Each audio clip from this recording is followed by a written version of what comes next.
Hello everyone, I am Mansi Shwas. Today we are going to learn about lac of brain. So यहाँ पर हम lac of brain का gene देख रहे हैं, जहाँ पे एक जीन आई है, उसके बाद प्रमोटर रीजन है, ऑपरेटर रीजन है, ये lac of brain के जीन हैं. lac Z जीन ट्रांसलेट होके बनाता है बीटा ग्लैक्टोसाइडेज. लैक वाई से प्रमीज प्रोटीन बनता है और लैक ए जीन की हेल्प से ट्रांस एसिटिलेज बनता है. उसके बाद लैक आई जीन एक रिप्रेसर mRNA को ट्रांसक्रिप्ट करेगा, जिससे एक रिप्रेसर प्रोटीन बनेगा. ये रिप्रेसर प्रोटीन क्या करता है कि ये ऑपरेटर साइट पे जाके बाइंड हो जाता है, और अगर ये रिप्रेसर ऑपरेटर साइट पे बाइंड हो जाए तो ये प्रिवेंट करता है आरएनए पॉलीमरेज की बाइंडिंग को एट प्रमोटर साइट. तो अगर प्रमोटर साइट पे आरएनए पॉलीमरेज नहीं बाइंड होगा तो ट्रांसक्रिप्शन स्टार्ट नहीं हो पाएगा. अब मान लीजिए कि लैक्टोज प्रेजेंट है, ठीक है. तो अगर लैक्टोज प्रेजेंट है तो लैक्टोज ब्रेक डाउन होगा ग्लूकोज एंड ग्लैक्टोज में in the presence of beta galactosidase, और वो बनाएगा एलोलैक्टोज. एलोलैक्टोज क्या है? इंड्यूसर है, ठीक है. और ये इंड्यूसर जाके बाइंड हो जाएंगे रिप्रेसर पर, और उसके बाद रिप्रेसर क्या होगा? बाइंड नहीं कर पाएगा एट ए ऑपरेटर साइट.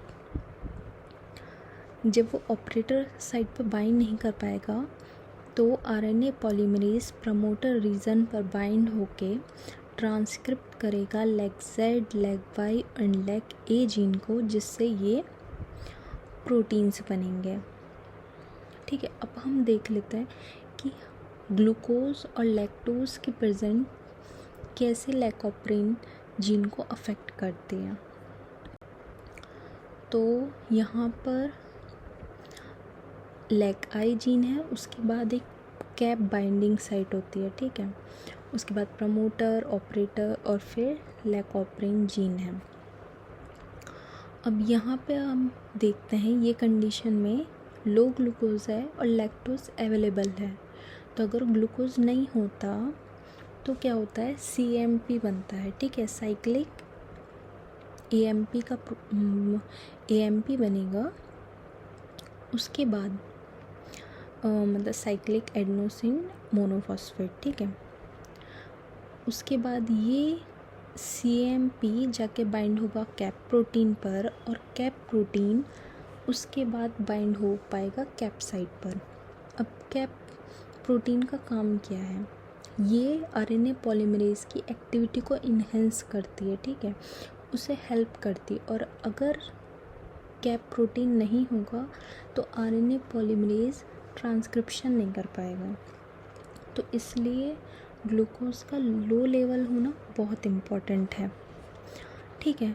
तो यहाँ पे लैक्टोज अवेलेबल है. अगर लैक्टोज अवेलेबल होगा तो जो रिप्रेसर होगा वो एलोलैक्टोज से जाके बाइंड हो जाएगा और ऑपरेटर रीजन खाली रहेगा. तो यहाँ पे क्या होगा? लैक जीन का स्ट्रांगली एक्सप्रेशन होगा. अब सेकंड कंडीशन में हाई ग्लूकोज लेवल भी है और लैक्टोज अनअवेलेबल है.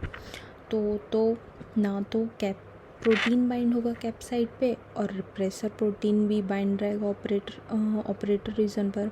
तो यहाँ पे कोई भी लैक जीन का एक्सप्रेशन नहीं होगा. फिर हम देखते हैं अगर ग्लूकोज लो लेवल में है पर लैक्टोज अनअवेलेबल है, तो अगर ग्लूकोज लो लेवल पे है तो कैप प्रोटीन आके यहाँ बाइंड हो गया, पर उसके साथ साथ ऑपरेटर रीजन पर रिप्रेसर भी बाइंड है, क्योंकि एलोलैक्टोज प्रेजेंट नहीं है तो भी जीन एक्सप्रेस नहीं हो पाएगा.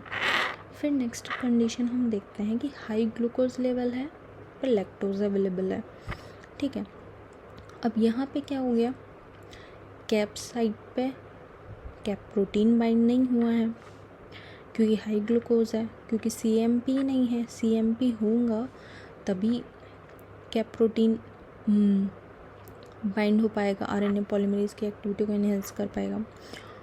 तो यहाँ पर रिप्रेसर तो नहीं है, पर कैप प्रोटीन आरएनए पॉलीमरेज से बाइंड होके जीन एक्सप्रेशन नहीं कर पाएगा. तो very low level of gene expression होगा, ठीक है. तो ऐसे ये कुछ एलिमेंट है जो अफेक्ट करते हैं लैक ऑफ ब्रेन को। और अगर आपको ये वीडियो पसंद आई हो, अच्छी लगे तो प्लीज़ लाइक एंड सब्सक्राइब करें। Thank you so much. कोई भी डाउट्स हो, कोई और टॉपिक आपको समझना हो तो प्लीज़ कमेंट करें।